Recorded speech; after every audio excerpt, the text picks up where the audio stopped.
کیا آپ نے کبھی سوچا ہے کہ جو چیز اسلام نے حرام قرار دی ہو اس کے پیچھے کتنی بڑی حکمت چھپی ہوتی ہے؟ بیوی کی 3 جگہوں پر بوسہ دینے والا یہ مسئلہ صرف ایک غلطی نہیں بلکہ اس کے اثرات انسان کی پوری زندگی پر مرتب ہوتے ہیں۔ 3 جگہوں پر بوسہ دینا نہ صرف دینی طور پر حرام ہے بلکہ یہ عمل جسمانی، روحانی اور نفسیاتی نقصانات کا بھی باعث بن سکتا ہے۔ پیاری بہنوں، یہاں پر میں آپ لوگوں کو سمجھانے کے لیے نبی کریم صلی اللہ علیہ وآلہ وسلم کا فرمان سناتی ہوں تاکہ آپ کو معلوم ہو جائے کہ حلال اور حرام کے درمیان فرق کرنا کیوں ضروری ہے۔ میرے کریم نبی صلی اللہ علیہ وآلہ وسلم نے فرمایا کہ انسان جب بار بار کسی گناہ کے قریب جاتا ہے تو اس کا دل سیاہ ہو جاتا ہے، یہاں تک کہ وہ اس گناہ کو معمولی سمجھنے لگتا ہے، بالکل ایسے جیسے کوئی شخص ابتدا میں کسی آگ کے قریب کھڑا ہو تو اسے گرمی محسوس ہوتی ہے، مگر جب وہ روز اس آگ کے پاس جانے لگے تو آہستہ آہستہ اس کا بدن اس گرمی کا عادی ہو جاتا ہے اور پھر ایک دن وہ خود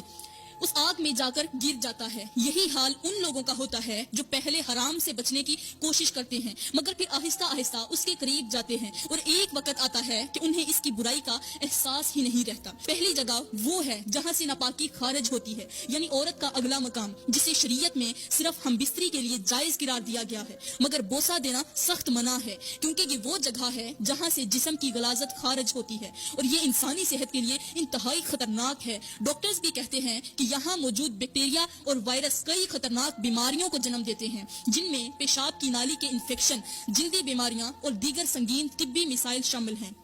جنہیں اللہ اور اس کے رسول نے سخت ناپسند فرمایا۔ آج بہت سے شوہر لا علمی یا اپنی خواہشات کی پیروی میں بیوی کے اگلے حصے کو چومنے یا چوسنے جیسی حرکات کر رہے ہیں، جبکہ اسلام نے اسے ناپسندیدہ اور حرام قرار دیا ہے۔ جدید سائنس بھی یہی کہتی ہے کہ وہاں بے شمار جراثیم اور بیکٹیریا ہوتے ہیں جو مختلف بیماریوں کو جنم دیتے ہیں، جن میں منہ اور پیٹ کے انفیکشن، جلدی بیماریاں اور بعض خطرناک وائرس شامل ہیں۔ یہ وہی مقام ہے جہاں سے ناپاکی خارج ہوتی ہے اور اسے زبان کے ذریعے چومنا یا چوسنا خود کو بیماریوں میں مبتلا کرنے کے مترادف ہے۔ اب دوسری جگہ وہ ہے جو پچھلا مقام کہلاتی ہے، جہاں سے فضلہ خارج ہوتا ہے اور جس کے بارے میں اسلام نے سختی سے منع فرمایا ہے۔ یہ وہ ناپاک جگہ ہے جہاں بوسہ دینا تو درکنار، جسمانی تعلق قائم کرنا بھی کبیرہ گناہ ہے جس پر اللہ نے شدید عذاب کا اعلان کیا ہے۔ آج کے لوگ نادانی میں اس گناہ میں مبتلا ہو رہے ہیں، وہ اسے محبت اور قربت کا نام دیتے ہیں، حالانکہ حقیقت میں یہ ایک انتہائی گھناؤنا اور فطرت کے خلاف عمل ہے۔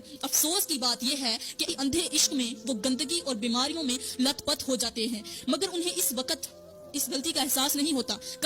جب تک کہ وہ کسی لا علاج بیماری میں مبتلا نہیں ہو جاتے۔ جدید سائنس بھی یہی کہتی ہے کہ پچھلے مقام میں وہ تمام مہلک جراثیم اور وائرس موجود ہوتے ہیں جو جسمانی صحت کے لیے زہر ہیں۔ ایسے بیکٹیریا جو انفیکشن، پیٹ کی بیماریاں، جگر کی خرابی اور یہاں تک کہ بعض جان لیوا امراض کا باعث بنتے ہیں۔ اب تیسری جگہ وہ ہے جو حیض کے دوران ناپاکی کی حالت میں ہوتی ہے، یعنی عورت کے ایام مخصوصہ کے دوران اس کا مخصوص حصہ جسے اللہ نے ان دنوں میں ناپاک قرار دیا اور فرمایا کہ اس وقت کے دوران عورت سے جسمانی تعلق کرنا منع ہے، اور نبی نے بھی فرمایا کہ ان دنوں میں نہ صرف جسمانی تعلق حرام ہے بلکہ اس مقام کو بوسہ لینا بھی ناپاکی میں مبتلا کر دیتا ہے، کیونکہ حیض کے دوران عورت کے جسم میں کئی ایسے جراثیم ہوتے ہیں جو شوہر کو نقصان پہنچا سکتے ہیں۔